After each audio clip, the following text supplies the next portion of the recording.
అంటే ఓటింగ్ అనేసరికి నిజంగానే ఓట్లు వేస్తున్నారా అన్న డౌట్ చాలా మందిలో ఉంటుంది.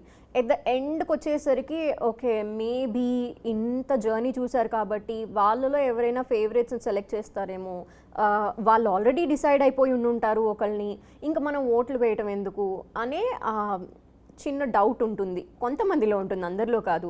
ఈ ఓటింగ్ని నమ్మే వాళ్ళు, నమ్మని వాళ్ళు. నాకు కూడా ఆ డౌట్ ఉంది. ఆ డౌట్ ఎలా క్లియర్ చేస్తానంటే, డౌట్ ఉంటుంది యూజువల్గా, కానీ ఇలాంటి so called world wide organisations or companies ఉంటాయి. ఇప్పుడు ఫ్రీ మ్యాంటిల్ ఫర్ ఎగ్జాంపుల్, ఇది జస్ట్ తెలుగు రాష్ట్రాలకి పరిమితమైనది కాదు.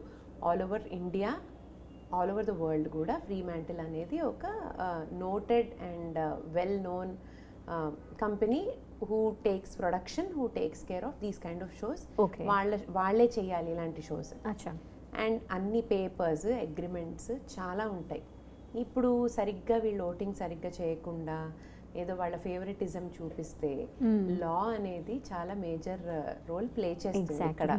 ఇదేమి మన ఇష్టం వచ్చినట్టు చేసే విషయం కాదు. ఎలా అయితే మన రియల్ ఎలక్షన్స్లో ఎలక్షన్ కమిషన్ ఇవన్నీ ఉంటాయో, ఇలా దీనికి కూడా if someone raises a case or something, వాళ్ళు జాగ్రత్తగా they also should be answerable and all.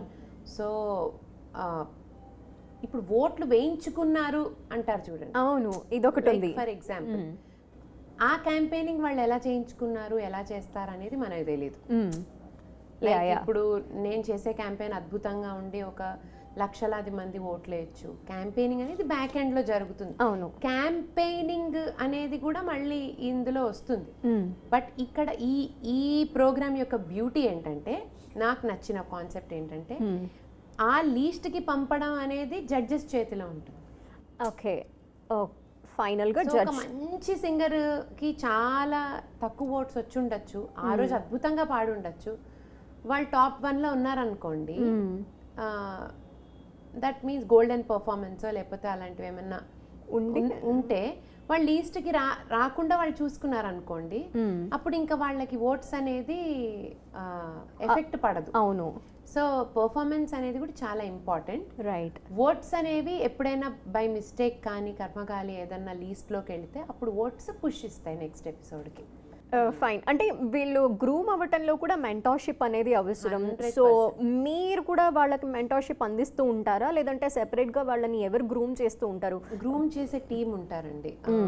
ఈ సీజన్కి ప్రసాద్ అనే అబ్బాయి, తర్వాత తేజస్విని, తర్వాత లాస్ట్ సీజన్లో సాయి మాధవ్ తన కొలీగ్, వీళ్ళందరూ సైడ్లో మెంటార్ చేస్తూ ఉంటారు ఇలాంటి కాంపిటీషన్స్కి. ఆ కంటెస్టెంట్ ఎంత తెలివైన వాళ్ళు అనేది అక్కడ కూడా మనం చెప్పిన ఇన్పుట్స్ ఎంతవరకు వాళ్ళు ఫాలో అయ్యి నెక్స్ట్ పర్ఫార్మెన్స్లో చూపించారు అన్నది కూడా మెంటర్షిప్ కిందకే వస్తుంది.